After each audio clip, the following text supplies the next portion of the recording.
Yes. On the 9th of May, we have the 9, the 4, the 8, the 10, and the path is a 6. So today, again, we have the 13, 9 plus 4 makes 13. So again, our words are very powerful. And speak them from love. So if you don't know what to do, just ask yourself the question. And you can ask it also out loud. What would love do in this situation? When it's too judgmental, or when it's not right, wherever you are, things are not right, just ask yourself, what would love do in this situation? Would it go for my right, or would it go for happiness and love? Just find that balance.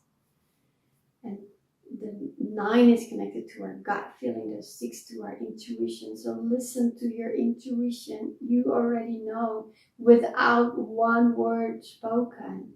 You know how the situation is going to end. And the 6 is also reminding you to create a safe space around you. So make sure your home is your safe space, or your home is within yourself, and you have that safety within yourself. You feel. And I always chant Adgreneme, Jugatgreneme, Satgreneme, Sirigurdeveneme, the protecting mantra. You can do one light in front of you, a light on the side, a light in the back, and a light on the other side.